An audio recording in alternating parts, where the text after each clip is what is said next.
de répondre à vos questions. Donc on va... parce qu'on n'a pas les réponses. Alors moi j'étais en tout cas très troublé, parce que je n'avais pas fait ce rapprochement, d'entendre que finalement tout a commencé par Jean Monnet et qu'on arrive à la question de l'euro. Il y a quand même un rapprochement tout à fait intéressant. D'ailleurs, en fait, l'Europe qui a commencé sa marche en avant en janvier de cette année, c'est encore très balbutiant, mais vous savez, dans le fond, c'est comme le nouveau-né, sa première expression commence par l'euro.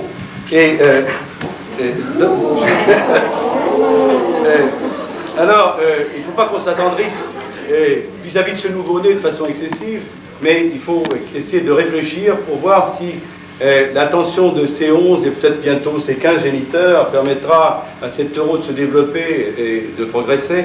Alors moi j'essaierai d'être assez rapide, 3 points principaux. Un, pour commenter un peu ce que c'est que ce nouvel euro, en quoi c'est une nouveauté, comment les institutions se sont mises en place au plan économique, qu'est-ce que ça représente au plan économique, ce qui est le deuxième thème, et troisièmement, quels obstacles faut-il surmonter. Alors Dieu sait s'il y en a, j'essaierai d'être bref sur chacun de ces points, et je suis sûr que vous aurez plein de questions sur chacun de ces sujets. Alors le nouvel euro, en fait donc a commencé le 1er janvier de cette année, en sachant que, en fait, il fait suite au système monétaire européen, dans lequel participaient 13 pays, donc il y en a 2 qui n'y participent pas, c'est le Danemark et la Grèce. Les 11 autres sont restés dans l'euro et ont décidé d'y adhérer, et donc abandonner leur monnaie qui, maintenant, s'est fondue au sein de cet euro, où les rapports de parité sont fixes entre chacune de ces devises, et la cotation s'effectue tous les jours. Alors l'euro, en fait, a démarré à peu près à 1,17. Alors c'est intéressant, peut-être un peu technique, mais dans le fond,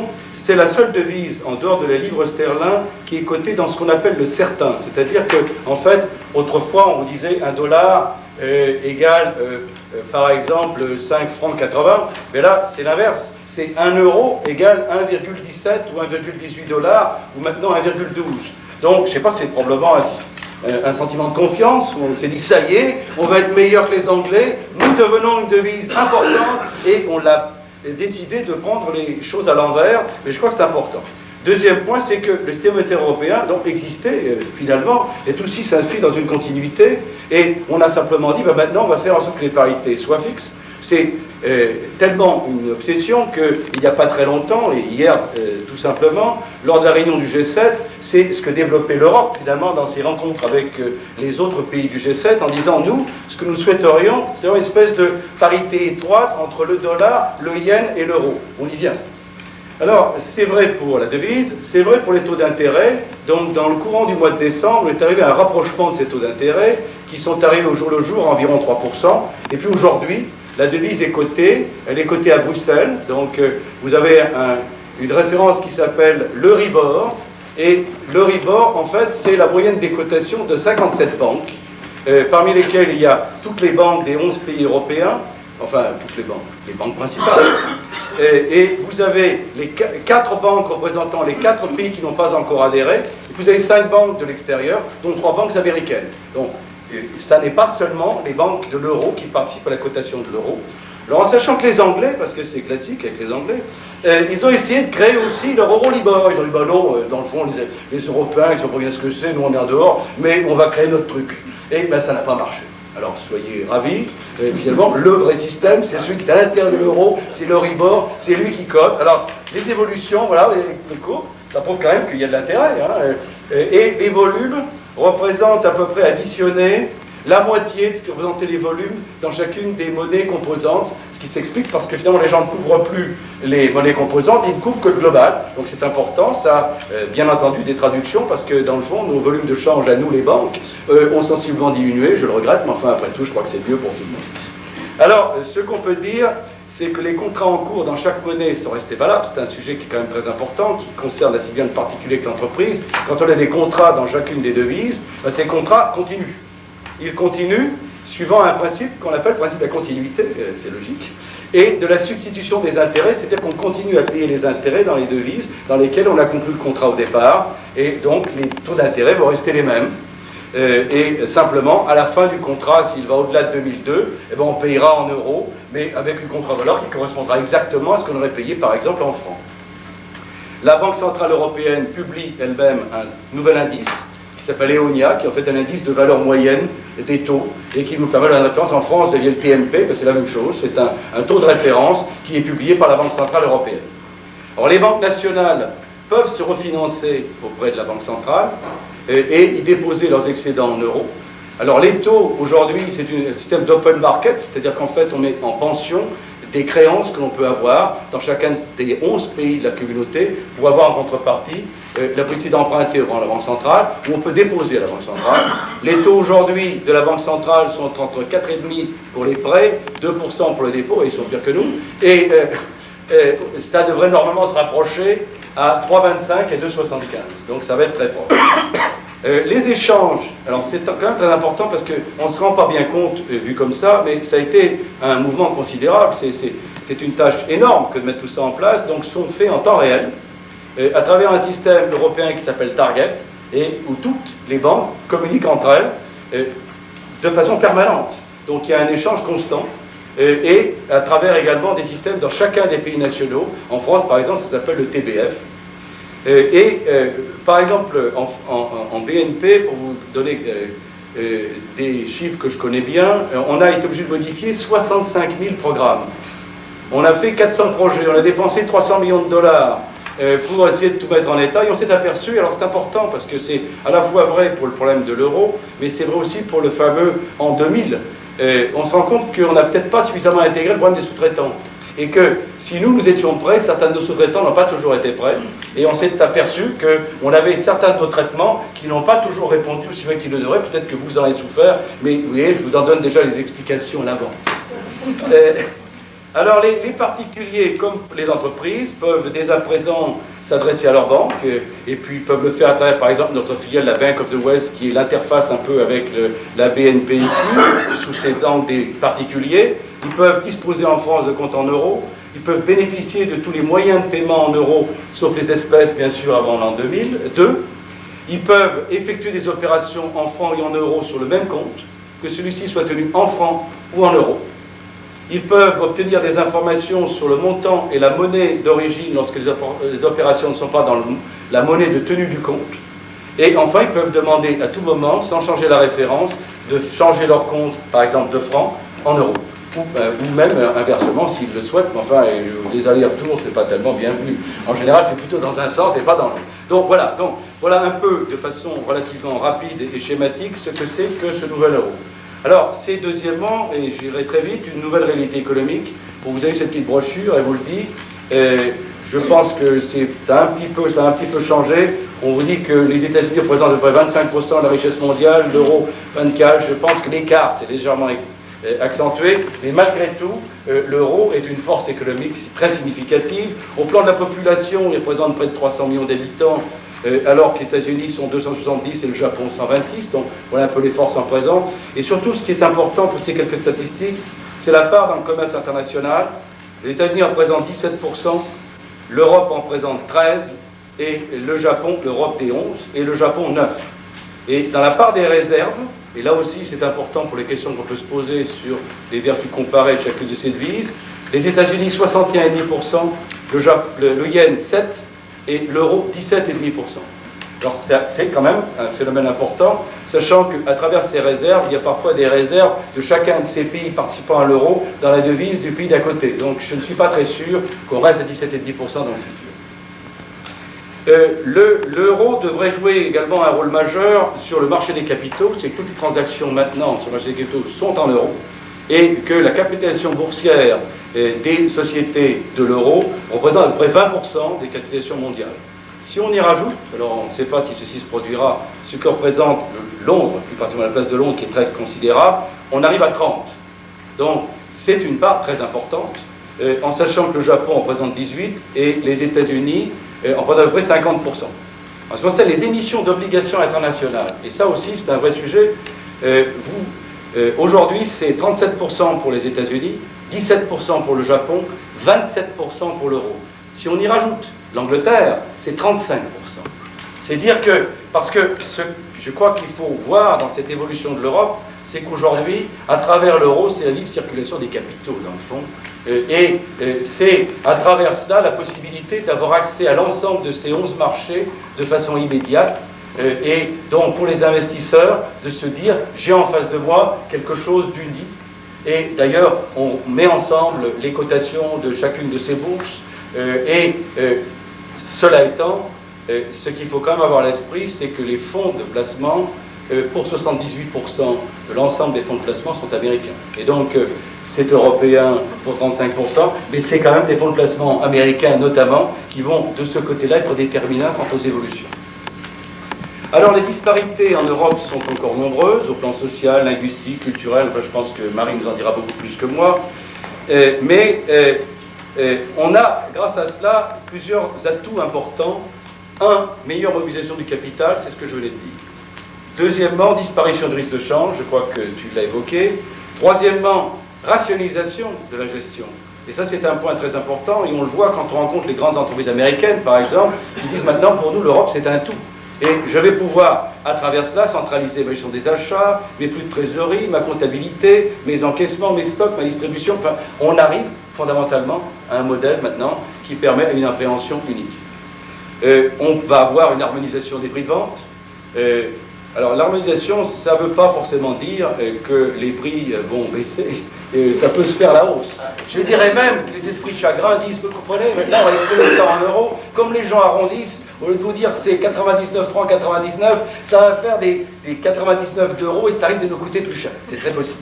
Alors les écarts de prix, d'ailleurs, sont très considérables. Moi, je regardais ça, et ça sera peut-être partie de vos questions, mais on arrive à 30-40% d'écarts de prix sur les mêmes articles d'un pays à l'autre de l'Europe. Les écarts fiscaux, j'en parle pas, et si c'est une de vos questions, c'est également extrêmement considérable, on pourrait y revenir, mais il y a des différences fantastiques. Ça permettra enfin une plus grande diversité dans le choix des partenaires financiers. Alors ça devrait réduire les coûts d'intermédiation. Alors il y a des grosses polémiques aujourd'hui, ce que vous avez peut-être vu, parce que les banques se sont d'ailleurs fait un peu rappeler à l'ordre. On a dit attendez, vous avez gardé des commissions de change là, et qu'est-ce que ça veut dire? Alors là aussi, je ne suis pas à répondre à vos questions sur ce sujet-là, mais malgré tout, l'intermédiation va quand même diminuer, et on va avoir un grand marché, et on va avoir un message plus simple qui s'adresse à l'ensemble de ce marché. Alors ça veut dire qu'on va incontestablement connaître une concentration au sein de l'Europe, parmi les grandes entreprises. On va avoir des regroupements, on voit aujourd'hui des discussions importantes qui sont en train de se dérouler, notamment dans le domaine de l'aéronautique, dans le domaine de la concentration boursière, par exemple, la place de Londres, qui essaye de jouer toujours son rôle, à essayer de s'entendre avec la place de Francfort. Enfin, on va voir de plus en plus ce type de mouvement. Alors, est-ce bon, est-ce mal? L'histoire nous permettra de le juger, mais effectivement, il y a quand même des effets à la fois positifs et négatifs dans ce type de situation. Enfin, et dernier point, parce que je vois que le temps court, je dirais que c'est une route qui est encore semée d'embûches. Alors, j'aurai 3 points simplement. Premièrement, l'avènement de l'euro intervient dans une période de ralentissement économique. On a un fond de crise mondiale, l'Asie, l'Amérique latine, la Russie, qui ne facilitent pas la mise en œuvre de tout ceci qui est reposé sur des principes de globalisation économique. Donc, il y a une donnée qui en fait qu'au plan du positionnement dans le temps, ça ne se passe peut-être pas exactement au moment le plus idéal pour mettre en œuvre une politique de ce genre, en sachant que le taux élevé de chômage incite plutôt à la montée des revendications nationales. Deuxièmement, et je pense que André vous en a parlé, donc je serai extrêmement bref, les budgets sont très faibles. Le budget européen représente 1,2% de l'ensemble du PNB de l'ensemble des pays d'Europe. Le budget de la Fed, le budget du gouvernement fédéral américain représente 20%. Donc avec ça, c'est une toute différence. On ne peut pas faire grand-chose. La BCE, donc la Banque Centrale Européenne, a des réserves qui sont relativement importantes, 39 milliards et demi d'euros, c'est important. Mais ces réserves peuvent aller très vite. Il suffit qu'il y ait fondamentalement une attaque contre une monnaie, il va falloir essayer de la défendre. Et il n'est pas exclu, même s'il y a des parités fixes, qu'on dise tiens, pourquoi on n'attaquerait pas la lire italienne? Et à ce moment-là, on attaque la lire italienne, par exemple, en la vendant contre du mark. Qu'est-ce que va faire le mark vis-à-vis de ça, même si ce n'est pas du mark en soi, et même si ce sont des attaques qui risquent de se faire à travers des mouvements économiques indirects. Donc, on n'est pas sûr qu'en cas de crise majeure, on pourra suffisamment répondre à ce genre de situation. En fait, la Banque Centrale Européenne n'a que très peu de moyens de pression. On a fait allusion aux différents principes de convergence qui ont donné des éléments de référence communs à l'ensemble des pays qui se sont rapprochés, en sachant que l'endettement des États, de toute façon, n'a jamais été respecté. Mais le seul sujet sur lequel il y a une possibilité de contrôle, c'est le déficit public annuel.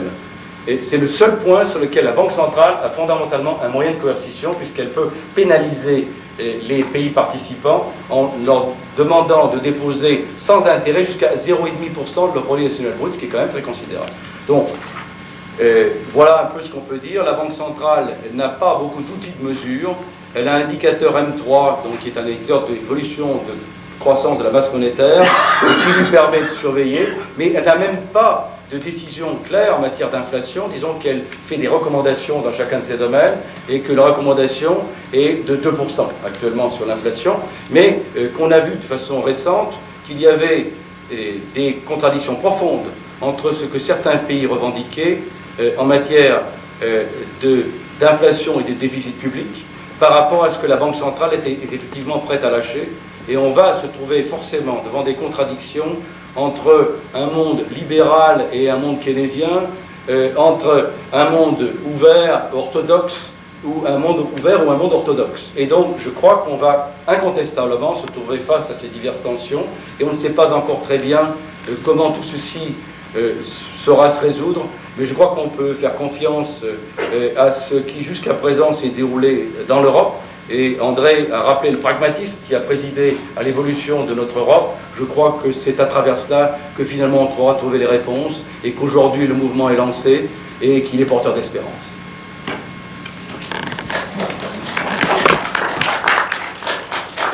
Comme je vous l'avais annoncé au départ, nous avons des regards évidemment très différents sur cette construction européenne et sur le lancement de l'euro. Pour ma part, j'ai tout d'abord un regard de nord-américaine. Bien qu'observatrice assidue de la scène française depuis plus de 30 ans, je suis américaine et j'ai un regard, si vous voulez, de l'extérieur. J'aimerais vous persuader que j'ai aussi un détachement, une objectivité journalistique, mais je pense que je fais partie d'une profession qui a été malmenée depuis quelques mois, et l'objectivité n'est peut-être pas notre point le plus saillant en ce moment. Ceci étant, j'essaie quand même de garder une objectivité par rapport à l'euro et à l'Europe. Mais je dois vous dire aussi que là je rejoins la pensée d'André Parent. Pour moi, c'est une aventure. Et je pense que nous avons une chance incroyable que d'être témoins de cette aventure.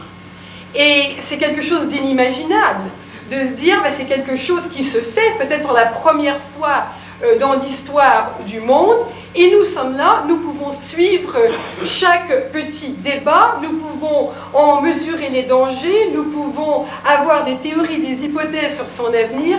Tout ça me semble absolument merveilleux. Et mon regard sur cette Europe, sur cet euro, c'est un regard d'admiration sans borne, en fait. Et donc, ça teinte aussi mon objectivité, si vous voulez. Et je suis très heureuse de pouvoir faire un peu partie de cette aventure.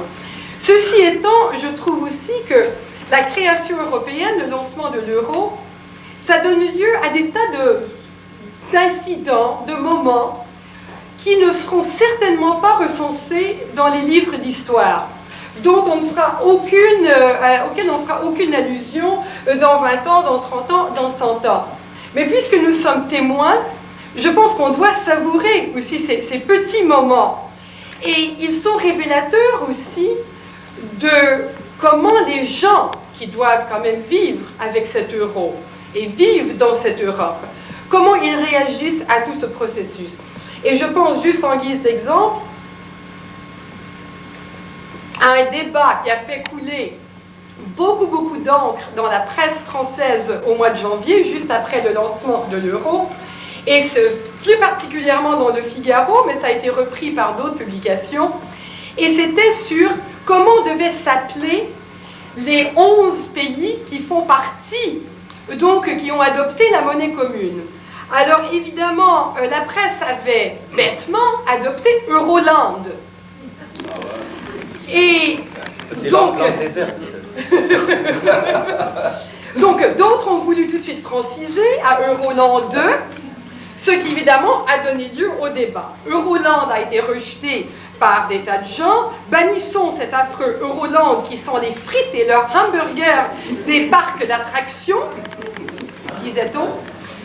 Si ce mot s'impose phonétiquement, au moins est-il impératif de l'écrire à la française, avec un E muet à la fin, Euroland 2. Bon. Le débat a été ouvert à tous les lecteurs du Figaro, et je trouve que c'est très intéressant que justement se soit développé en grand débat, qu'ils aient reçu des centaines et des centaines de lettres, et que ce débat a été alimenté pendant quelques semaines. Alors les lecteurs, eux, sont allés de leurs suggestions. Alors on a eu droit au Eurolympe, Eurogalaxie, Eurali, Euravi, Eurodi, Eurocadie, et j'en passe. Alors finalement, on a soumis le débat à l'Académie française,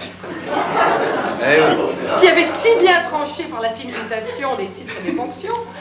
Donc on leur a confié cette mission, et je dirais, avec un manque caractéristique d'imagination, l'Académie a proposé zone euro.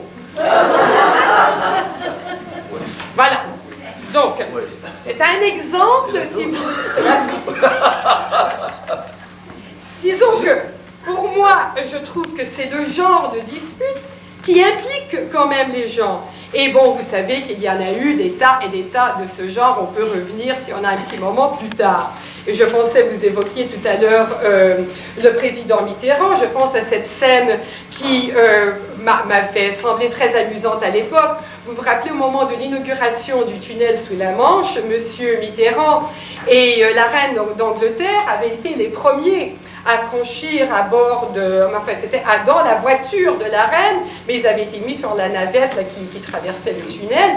Et le président Mitterrand, après, s'était retourné vers la reine d'Angleterre et avait dit qu'il avait trouvé cette traversée, mais très confortable, dans la Rolls-Royce, la souveraine, évidemment. Et donc, c'était de ces moments, et même la reine d'Angleterre avait souri. Et ça avait été quand même très sympathique. Et ce sont de ces scènes qui, je pense, ont alimenté, continuent à alimenter la construction européenne. Et je trouve que c'est fascinant d'observer par les journaux, par la télévision, par les discussions avec les gens, de voir un peu comment la perception de l'Europe a évolué. Et là, c'est une appréciation très très personnelle que je vous soumets, et vous pouvez tout à fait en avoir une autre et on peut en reparler. Mais je note environ 5 moments dans cette construction européenne, et ça coïncide aussi avec le lancement de l'euro. D'abord, je dirais qu'il y avait un moment d'incrédulité abstraite, dans le sens où on n'y croyait pas trop. Oui, vous savez, l'Europe, on en parle beaucoup, mais bon, on verra ce que tout ça donnera. Bon, ça c'était un premier moment qui a quand même duré assez longtemps, à mon avis. Deuxième moment qui était un moment, je dirais, plus de peur, même de panique. Et c'était une crainte qui se manifestait à tous les niveaux. C'était, vous vous rappelez, les campagnes « On va perdre nos fromages ». Il y avait cette publicité que les centres Leclerc, qui depuis, cette chaîne d'hypermarchés, qui depuis sont devenus d'ardents promoteurs de l'euro, mais à l'époque, les centres Leclerc avaient pris de pleines pages dans les journaux, montrant un immonde chaudron de sorcières bouillonnant d'une matière horrible qui dégoulinait de tous côtés. Et autour de ce chaudron immonde, il y avait tous les beaux fromages de France. Il y avait les caprices des dieux, les Münster, les brie, les camemberts, les chèvres, bon, etc. Et il y avait une énorme légende qui disait le fromage européen qui sera le premier à vouloir en manger. En se laissant bien entendre que cette bouillie dans le chaudron était ce mélange des 365 fromages. Vous vous rappelez qu'à l'époque, le prince Charles était venu d'Angleterre défendre les fromages français. C'est drôle. Enfin, c'est drôle. Enfin, moi, ça m'a semblé très amusant à l'époque. Donc, cette crainte, oui, on va perdre nos fromages, on n'aura plus le droit de faire nos foie gras, mais aussi, on ne sera pas prêt. Ou bien, Vous savez, madame, il faudra se lever tôt le matin pour être compétitif avec l'Allemagne. Et après, et même avec l'Italie.